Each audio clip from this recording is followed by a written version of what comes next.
Climate change impacts aquatic ecosystems in many different ways. Temperature, nutrients, and also oxygen availability in the water, all of which affect biodiversity. At low oxygen level, the neurotoxic methylmercury can be formed by microorganisms with serious repercussions on human and ecosystem health. This is the journey of a group of scientists who traveled from the Swedish University of Umea to a fjord located in northern Norway. They have collected data from the water column and the sedimentary archives of this fjord with the goal to better understand past and present microbial processes in this low oxygen ecosystem.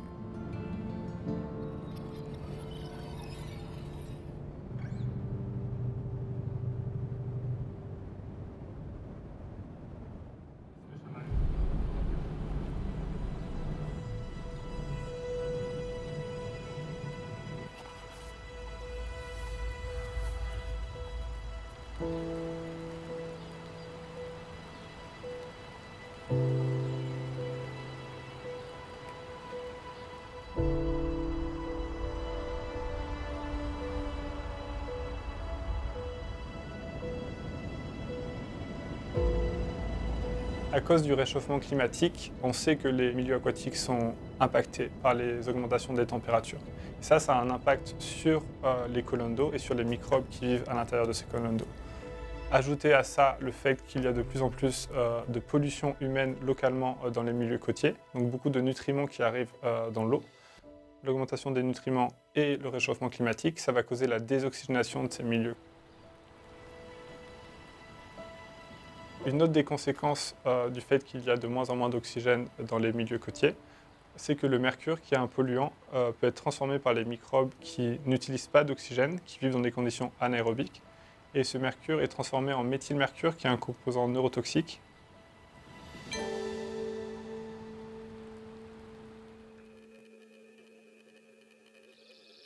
Mercury is a big environmental problem because it's very toxic. And in particular, one form of mercury that is called methylmercury is highly toxic, and it's a problem because it is accumulated to high concentrations in fish, and thereby we humans are exposed to methylmercury. What we study is how this methylmercury is formed in the environment. And the critical aspect of that formation is lack of oxygen. And the reason why we have chosen this site is that because it has a vertical depth gradient in oxygen. So at the surface, we have quite a lot of oxygen, and as we go down in the water, the oxygen gradually decreases. De 10 mètres, on était à 0,2, c'est vraiment proche de la détection. C'est exactement ce qu'on avait. Ok, donc ça c'est parfait. 30 mètres. So that is a main purpose of our mission here, to try to better understand that for better predictions of how the concentrations may change in the future. L'originalité de notre recherche, c'est qu'on utilise l'ADN qui est présent dans la colonne d'eau pour reconstruire la diversité microbienne de ces écosystèmes. Mais également, on utilise les archives sédimentaires et on reconstruit ce qui s'est passé au cours des 10 000 dernières années en utilisant l'ADN qui est préservé dans ces archives sédimentaires. Il y a très peu de groupes dans le monde qui font ce type de recherche et grâce à Maëlys, qui est la chercheuse postdoctorale dans notre groupe, et à Meifang, qui est la doctorante, on peut combiner leurs expertises pour ensemble réussir à comprendre ce qui se passe maintenant dans la colonne d'eau et ce qui s'est passé au cours des dernières 10 000 années.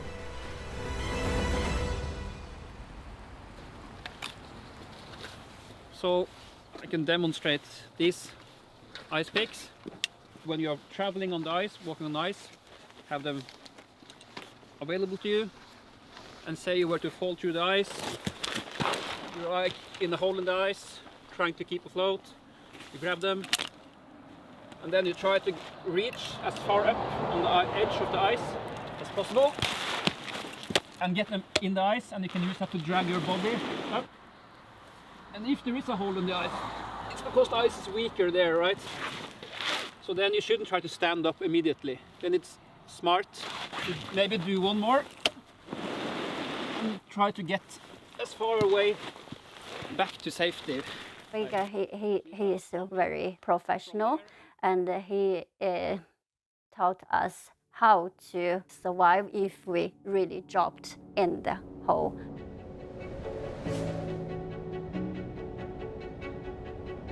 That is a very interesting thing, at least a new knowledge for me. We're going to the approximately where we want to sample, and we have to check how deep the water is in this area.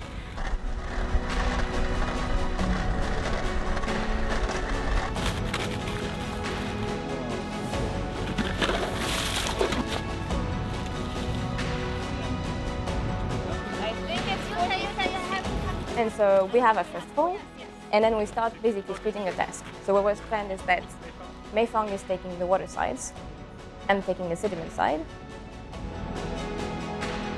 It will be more effective if we do it parallel, like at the same time. But still, we don't want the sediment in our water sample. So we had made 2 holes, like the distance we thought is enough to not influence each other.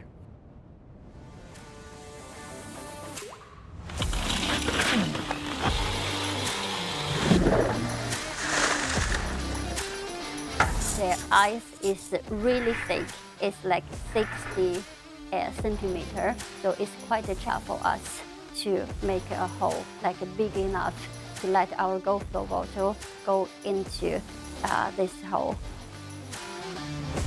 Yeah,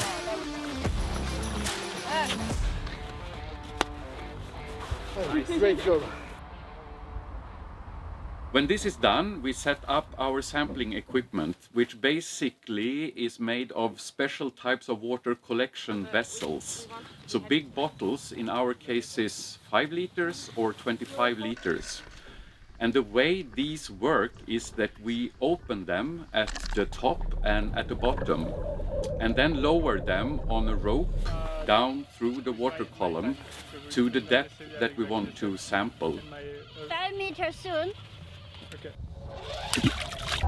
And then we put on the rope something that we call a messenger, which is basically a weight that we release and that runs down the rope and hit the sample vessel, which then closes at the depth that we want. And then we bring it up. Very nice. Perfect. So that is the first step of our sampling procedure. I can just hold it here. Yeah. Second sample. Congrats.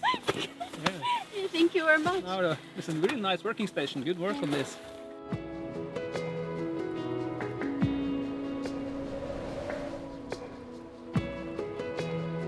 My project was that I would be taking a sediment core, so sediment from the bottom of the lake, to look at historically how the system looks, if it was always anoxic, if we can find these microbes, and basically that you have different layers, and the bottom is the most ancient, and it's a bit like a book. Each layer is a page of a book, and so by targeting these layers, we can retrace the history of the lake. But I've never really done it myself. I've seen a lot of people do it. I've used another system, but not this one. Go down So because it's lots of trials like this. and a few errors. And that should be closed. So first hole, I'm just doing what I've seen my colleagues doing, lowering the core. 1 meter. So I need to lower it slowly. And I'm counting, so we've got marks every 50 centimeters. So I'm counting marks every now and then. And because I know that sediment should be 25 meters away, then counting. And then it reaches the sediment sooner than I think it would.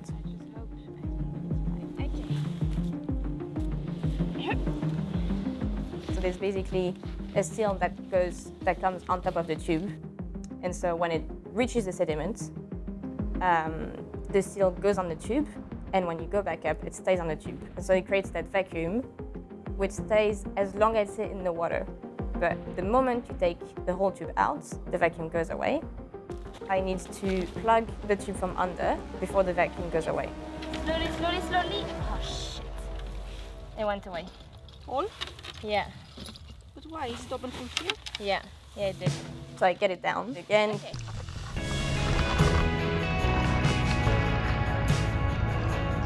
get it back up.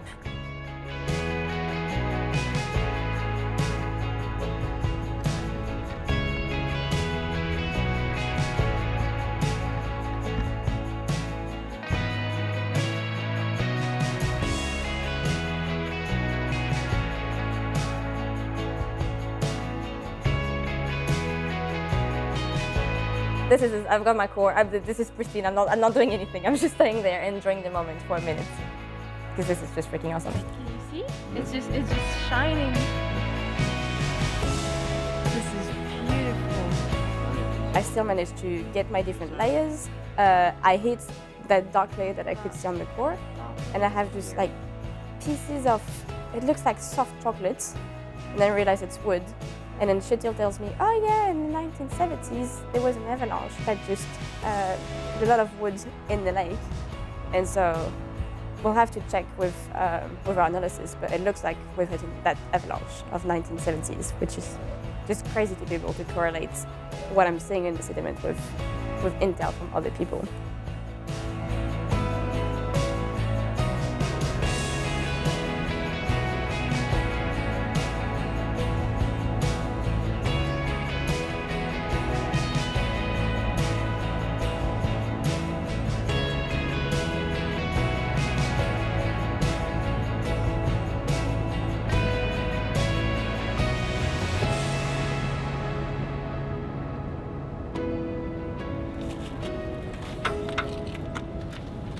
When we're going on an expedition like this, it's quite a lot of things that we need to bring out on the ice, especially in our case, because we need to keep the water samples from the lower depth, we need to keep them free from oxygen. Ooh. In this case, the sample is not exposed to any air, but then in the next step, we need to empty the sample vessel to make it ready for the next sample. And this we cannot do directly out on the ice because then the surrounding air would destroy our sample. So we do that in something that we call a glove bag. So that is like a small plastic tent that you can operate with inside with your two hands, and it's filled with nitrogen gas. So we bring out on the ice nitrogen gas, we fill this glove bag with nitrogen, and we basically push out the water with the nitrogen gas stream into our collection vessel.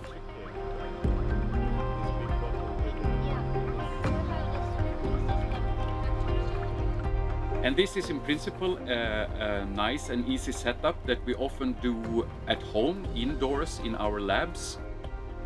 It is a different thing to do it out on the ice. On a eu quelques tubes qui ont gelé.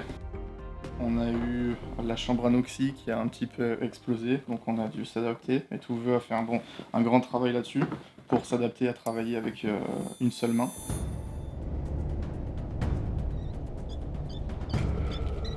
À un moment donné, on essaie de remonter la plus grosse des GoFlow. Et en tenant la corde, j'ai senti que la GoFlow elle partait au fond. No, problem. J'ai senti qu'elle est tombée au fond et qu'elle s'est arrêtée juste au bout de la corde sur l'ancre. Donc là, ça a été vraiment un coup de flip. Try to lift up. No, the anchor is very. Later. The anchor is very safe. You can just lift it up. I can hold this and I help you. Okay.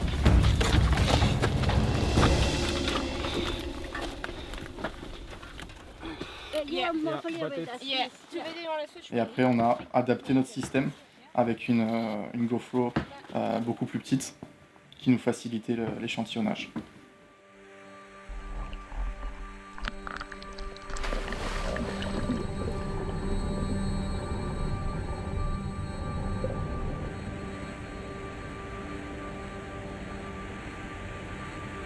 On this trip, we were planning to have 8 depth from the surface and down to 40 meters, which would for us capture a very good gradient in oxygen. And we successfully managed to collect 7 of these 8 depths, so we were very happy about that.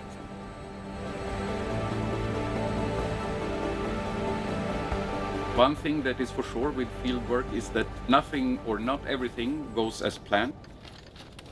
Però bueno, ja és això, el que té la ciència és que al final t'has d'anar adaptant i si hi ha una cosa, bueno, tot pot sortir bé, tu planeges una cosa, després aquestes coses doncs, per un motiu I o X no poden sortir tal i com tu les has planejat i també és interessant com tenir aquest punt o aquest marge de, bueno, de planificació improvisada. Yeah, I mean you've got the tape measure otherwise up there. The best thing was when you have a problem in the field and you see how this team functions, and it's very nice when you see that they get at a time, they never get bad at each other, and they're very kind all the time and polite and keep communicating and helping. I really love it.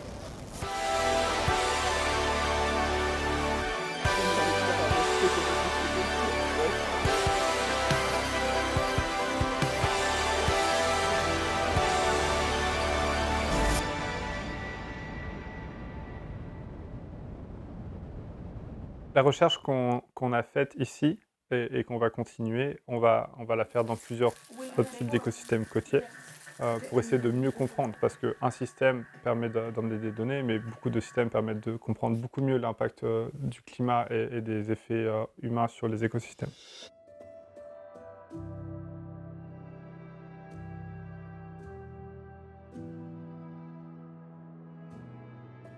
Nous, on fait ça par passion, on fait ça avec détermination. Et on pense aussi que c'est notre devoir de faire ça. On pense que ce type de données va permettre à la société de comprendre pourquoi et comment on impacte les écosystèmes et permettre de changer les comportements de nos sociétés sur la pollution des écosystèmes aquatiques, mais également sur les changements globaux.